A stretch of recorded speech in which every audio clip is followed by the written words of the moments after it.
We inwardly deny this, and we are just amazed by the boldness of Schlegel's claim,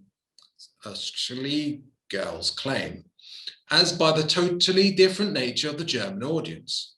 We had actually always believed that the true spectator, whoever he may be, must always remain aware that he is watching a work of art and not an empirical reality, while the tragic chorus of the Greeks is required to grant the figures on the stage a physical existence.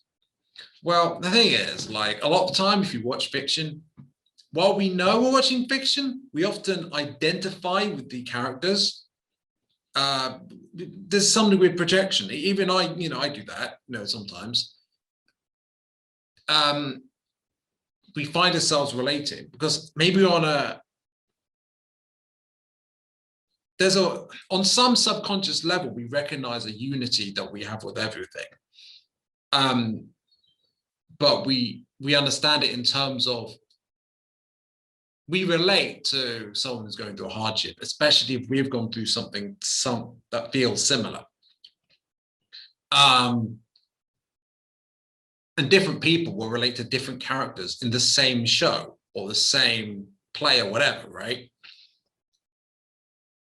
Like, just an example, right?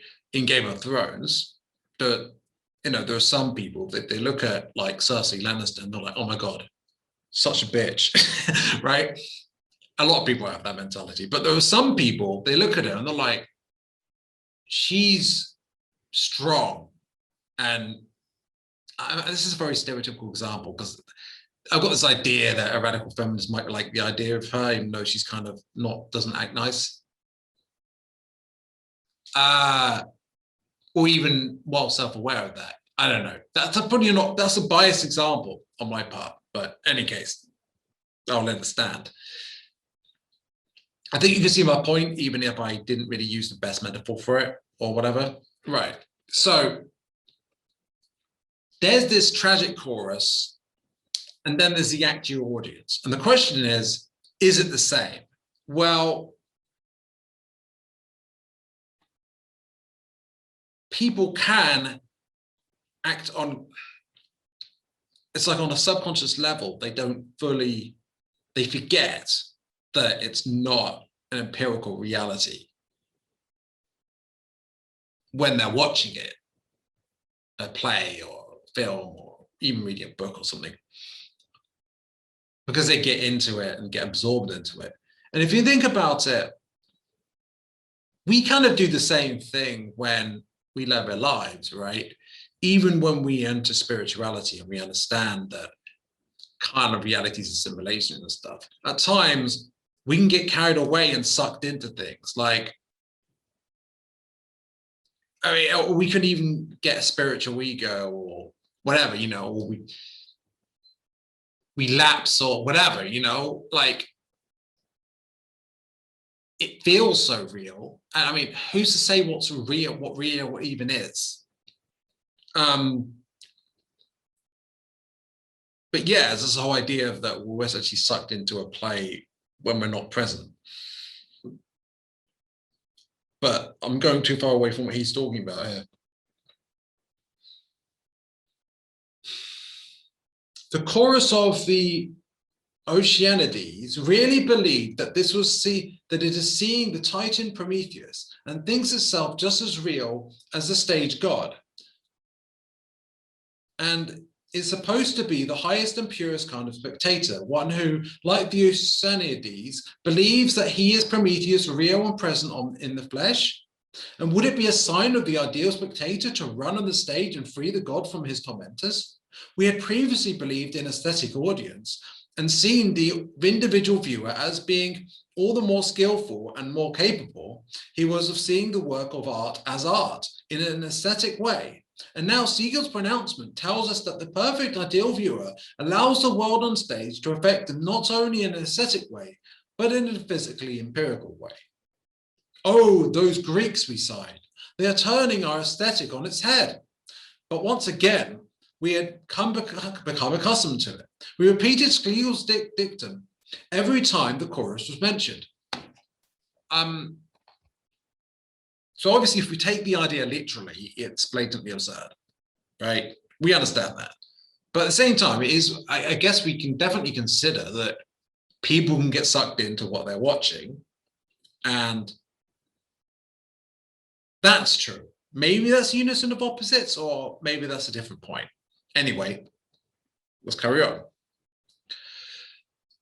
But the very emphatic tradition I mentioned before refutes Schlegel in this instance. The chorus as such, without the stage, the primitive form of tragedy then, and the chorus of ideal spectators are incompatible. What sort of artistic genre would it be that took as its foundation the concept of the spectator, and whose actual form was the spectator as such? The idea of the spectator without a play is an absurd one. Is it, though? Anyway, we'll carry on. I fear that the birth of tragedy may no more be explained with reference to respect for the moral intelligence of the masses than with respect to the concept of the spectator without a play. And I consider this problem too profound to even be touched on by such shallow interpretations.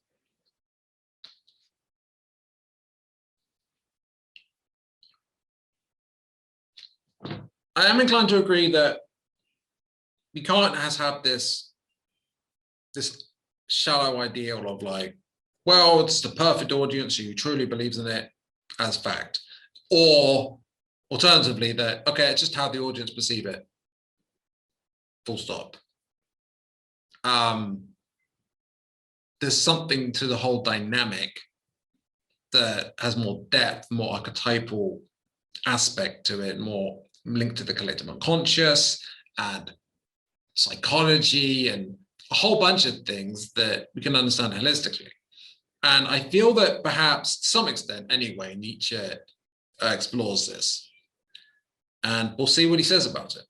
So an infinitely more valuable insight into the meaning of the chorus was put forth by Schiller in the famous preface to The Bride of Messina, in which he sees the chorus as a living wall that tragedy pulls itself around to close itself off entirely from the real world and maintain its ideal ground and its poetic freedom.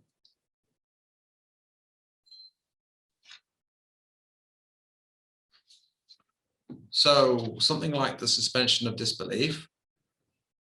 For